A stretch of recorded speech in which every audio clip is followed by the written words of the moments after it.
drawback is it's eventually packed and kept in the same pocket in front of you or in your pocket. If you notice any signs of overturn, keep your window shades fully open and your tray tables are closed. Standing up or going to the lavatory this time is strictly prohibited.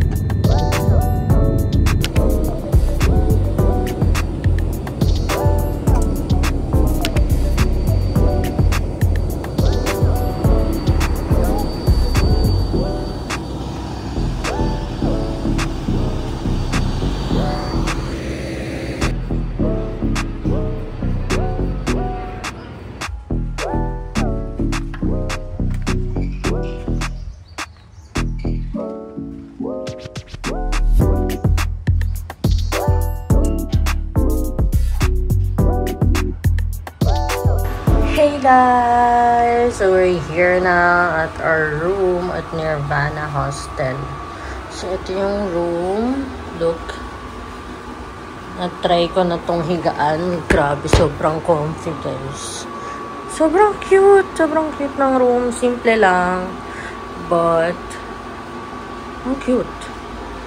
And then, ayan, pasensya na sa akin na gamit kasi hindi ko pa siya inayos. And this is me, sobrang haggard. Ang haggard, grabe. Oo nga, hindi man ako nag-ayos, diba? So, ayan. Tapos may storage pa dyan. Tapos ito, wait, sleepin natin, baka may tao. But, ayan, yung labas niya. Ayan. And then, ang CR. Ang laki niya, guys, sa totoong buhay. As in.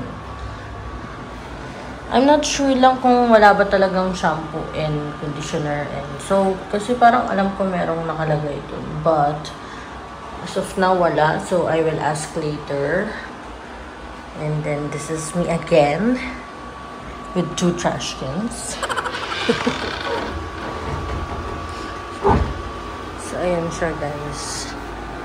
We booked this through Facebook also. So naka-promo sila right now. I'm not sure kung hanggang kailan pero naka-promo sila. So lalagay ko na lang dito kung magkano namin siya na-book. Okay? Malapit lang to sa Cloud9 guys. So okay guys. So kwentuhan ko kayo. Grabe, sobrang haggard. So, ayun, sa NAIA pa lang, na-delay na yung flight. So, supposedly, 6 a.m. yung flight. 6 a.m. nakaalis na dapat ng NAIA. Pero, 6 a.m. nagbo-boarding pa lang kami.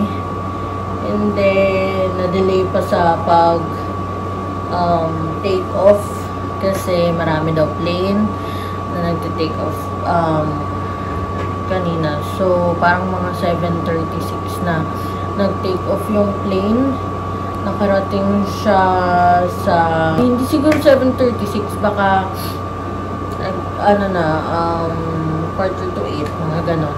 Tapos, nakarating siya sa Cebu at nakababa kami sa Cebu. So, ayun nga pala, ano siya, ano nga tawag doon? Ala, sorry, wala pa kasi akong tulog. Connecting flight siya. Ayun, connecting flight siya. So, dumaan muna ng Cebu and nakarating yung plane sa Cebu ng magna 9 na. Actually, 9 na nga. 9 na kami nakababa ng plane. And then, ang flight ko naman dito is 10:30.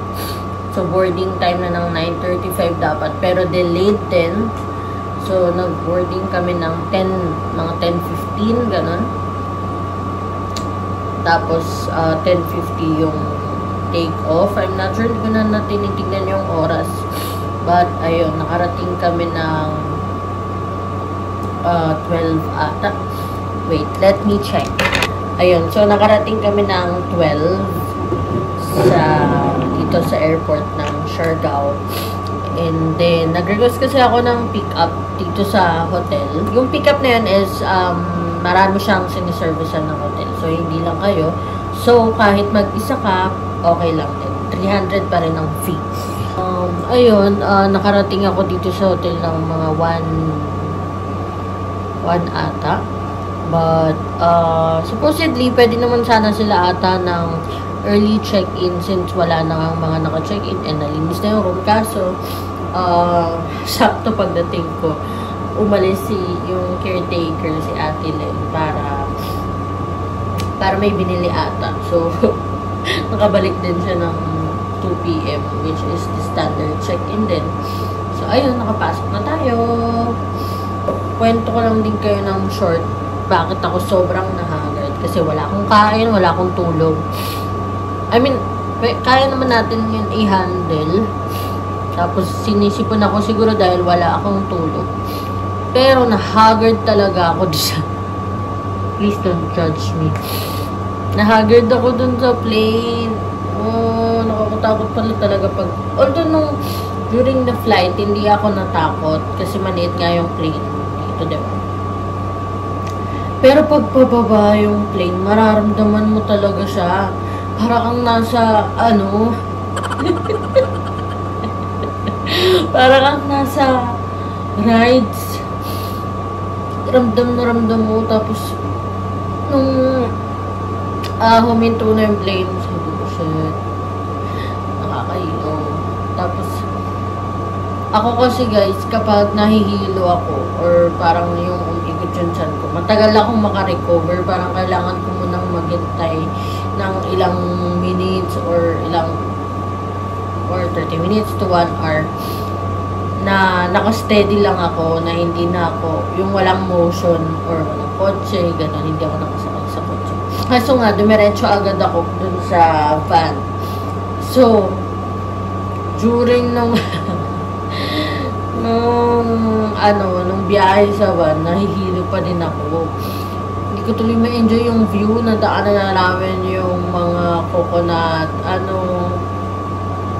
plantation, yung view deck, Katawnan Bridge, Cloud9. Dami namin nadaanan sa van pala.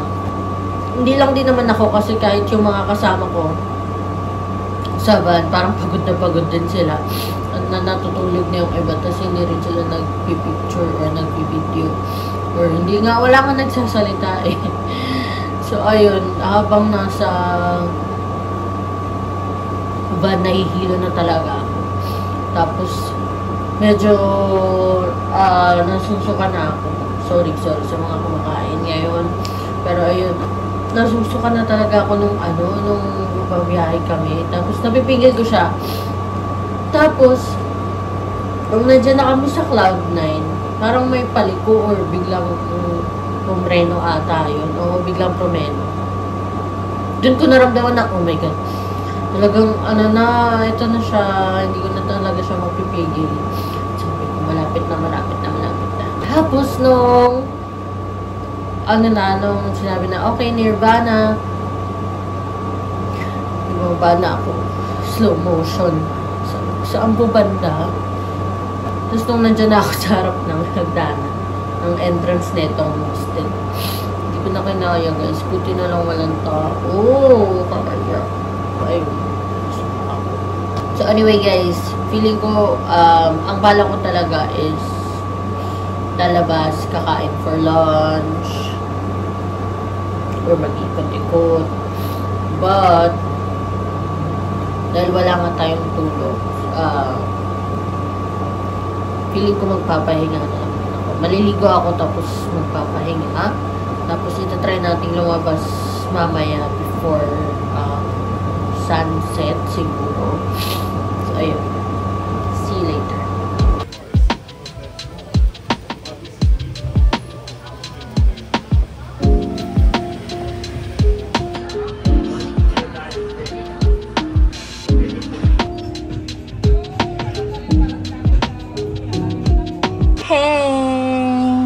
So, nagising ako ng 7 na. Kasi uminom din ako ng antihistamine kanina.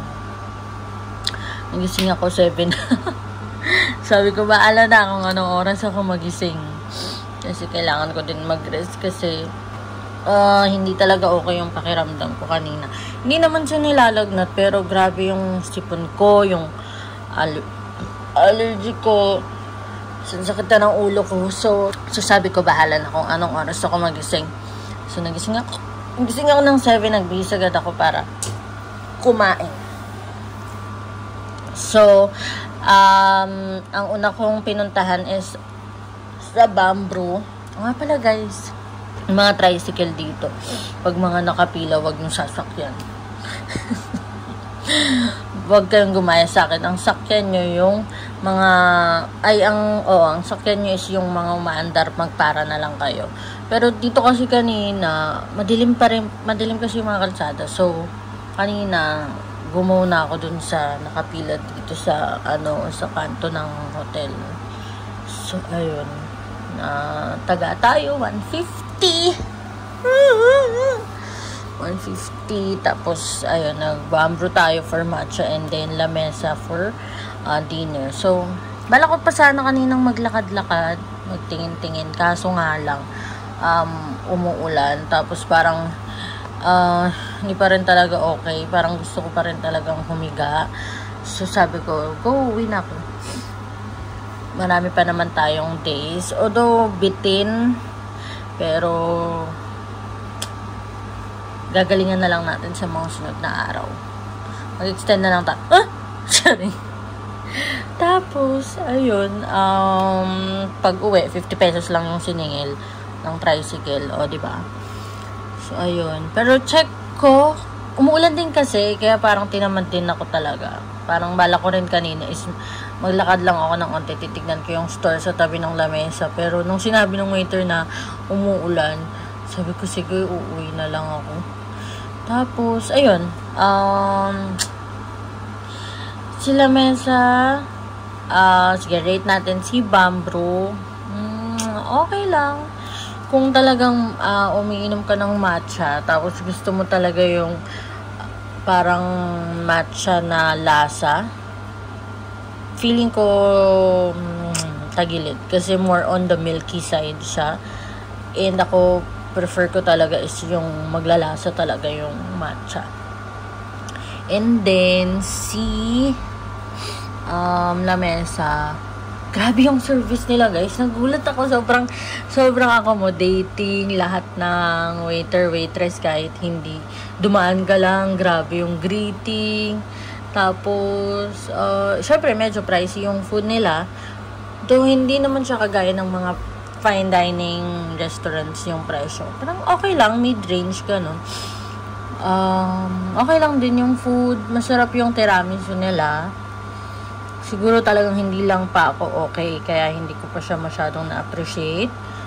And ang in-order ko din kasi is Thai basil, which is yung favorite ko sa Thailand. So siguro medyo yung standard ko sa Thai basil. Pero ganun. Char, arte. So, ayun. Balitaan ko kayo kung lalabas pa ako. Pero, if not, mag-work na lang tayo dito. Tapos, nga pala, di ko nabanggit, may kasama ako dito, actually. Yung kapatid ng best friend ko. Actually, hindi talaga dapat kami sabay ng parang lang sana yung date ng travel namin ng 2 araw ata. Pero kasi, nung time na nag-book kami, hindi pa close yung NAIA 4. Tapos, nung close nila yung NAIA 4, binigyan kami ng free booking kasi nilipat sana kami sa Clark.